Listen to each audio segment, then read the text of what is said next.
Hey everyone, welcome back to Crypto Cash. Thank you so much again for joining me here. I hope you're having a great day taking a look here at Dogecoin, seeing what's going on. It's performing quite close to what we expected, which is really nice to see. TA never really goes exactly the way you want it to, but the truth is this level here, we've had difficulty crossing above or closing above that 14.4 cent mark. So that is proven to be a resistance. The reason why, folks, is likely because it was a previous resistance as well. Generally speaking, you will see the price retest previous resistance zones and reject out initially the first time. So that's kind of what we're seeing there. This could very well be the beginning of a pretty large and or ugly cup and handle pattern where the price action essentially breaks out shortly after flagging out or retesting its local high, which is at 13.2 cent mark. So an awesome place to get in would be 13.2, but again, between now and then we can't, beggars can't be choosies, right? So let's take a look at the backend data first, kind of open up with that and go from there. I do want to say thank you to the Dogecoin community for just being awesome.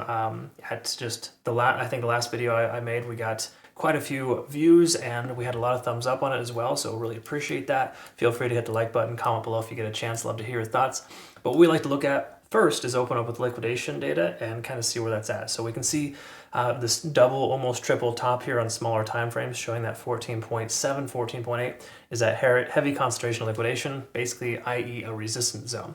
Keep in mind, resistances and liquidation oftentimes run concurrent. They're not, one isn't because of the other, but on the same accord, it is kind of as well. What I mean by that is that when you have a resistance level, there's liquidation that's going to occur right there because a lot of folks feel it's not going to cross that level, okay? Which is why you generally see liquidation sweeps of one last little leg up to destroy those shorts or longs, and it comes back down. Either way, that didn't happen here. We basically had parallel highs at 14.7, so we got some liquidation still above the price. If we zoom out here, we can see a chunk of liquidation down in the low 13 cent range. So again, if the price does pull back to 13 cents and some change, we could see a quick little wick down to 13 and then back up again.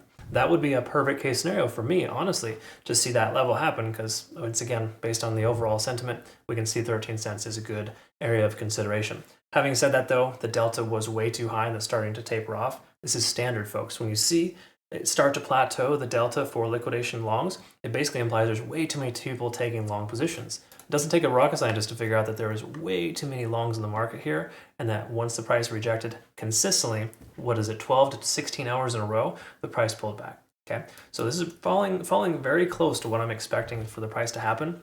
Because when we closed out, or I finished my video yesterday, it was like 14 cents even, ready to continue higher, and it basically did. So awesome stuff there. Again, this isn't a I told you so by any stretch. It's just that, technical analysis can and should usually work in most cases, minus manipulative markets, which is basically the consistent form of crypto. So the whole funny thing about that is it's basically an oxymoron, is to expect Bitcoin, or sorry, cryptocurrency in general, to not be manipulated. Okay, the whole point of all this is that looking back, hindsight's 2020, and moving forward here, we see that this local high could be the new low if the price pulls back. So just bear that in mind. That's a possibility for us. Anyways, let's look at the daily time frame, work our way down.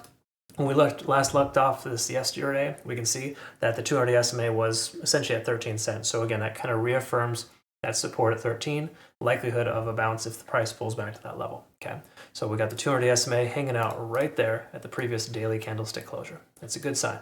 So that's an area of interest, 13 to 13.2.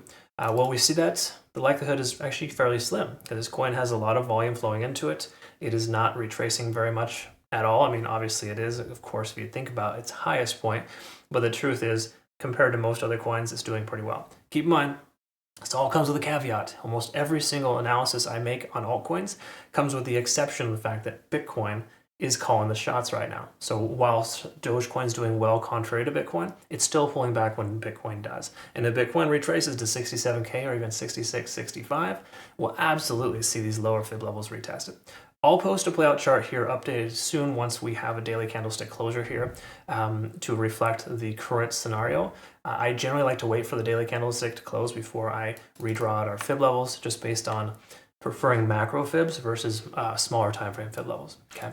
Again, it's just more of a preference thing. It's not to say it's right or wrong, but you do want to be careful drawing out your fib levels too often because it can essentially give you some false positives because you're consistently chasing the price.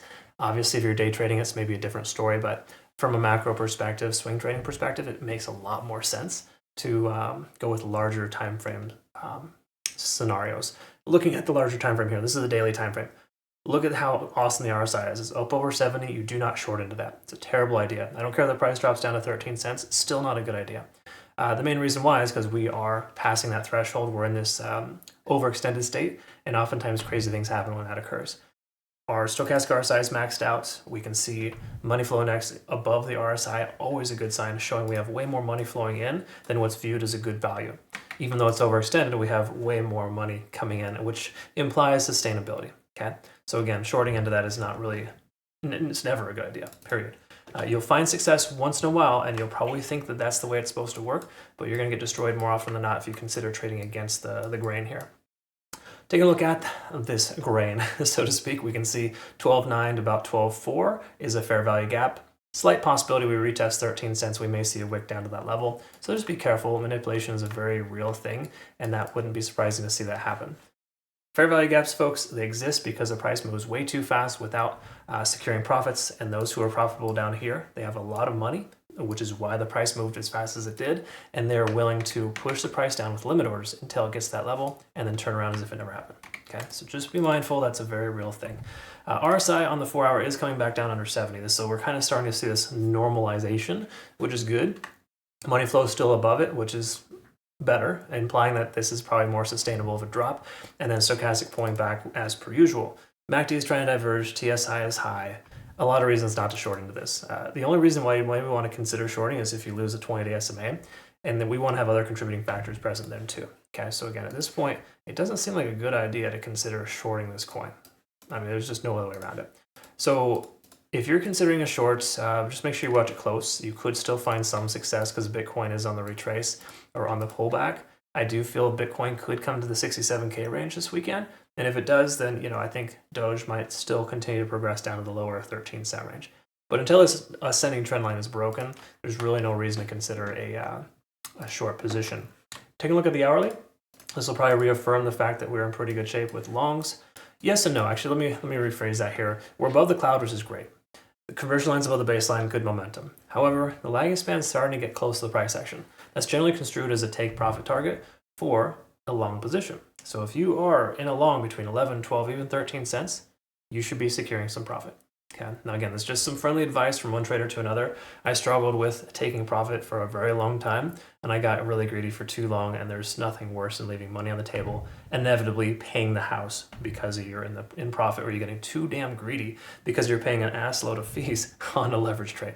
Folks, secure profits when you can. You'll find better entries. It's okay if you miss them. It happens all the time. I miss tremendous amount of opportunities. But that's what the market is full of, right? It's all it is just a nonstop amount of missed opportunities. You'll never hit them all. So just give it up, all right? It's all good if you do. Either way, that's kind of just some friendly advice from one trader to another. And after 20 plus years of trading, I can tell you, it's worthwhile being patient. It's way better to wait for a trade that never happens than to take a trade that's a bad trade, all right? So please understand that.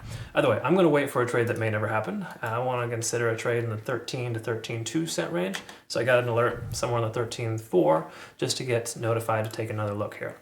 Keep in mind, just because I set this alert at 13.4 doesn't mean I'm jumping in blindly to a leveraged position. Spot bags may be a different story, but generally speaking, I do not like to just jump right into a trade because an alert triggered. I like to reevaluate and see what's going on then. Because we could be in a completely bearish environment at that point. If the price comes down to that level, it may not be worth taking along. Okay, so just some heads up on that. Some people misconstrue alerts, and they're really just there to notify you what's going on, not to jump into a trade in the blind. All right, folks, I'll update our layout chart on Twitter, Telegram, and Discord. Links down below for that. Highly recommend you check out Bitunix too as well, folks. This is a community exchange for us specifically. This benefit is for anyone who's used my link in the past. So we've got a lot of members in our group using this exchange. They are phenomenal. Take advantage of this. It's really simple, easy money. You just deposit some funds, which you do anyways, and you get a decent chunk of futures bonus. So pretty awesome. Be sure to read the rules, of course, so you know how it works, but it's really straightforward. No KYC or VPN for them, folks. Trust me, I'm in the US. Majority of our traders, US, Canada, and there's no requirements at all. It's an awesome exchange. Thanks. All right, we'll see you in the next one. Have yourself a great rest of your day. Take care.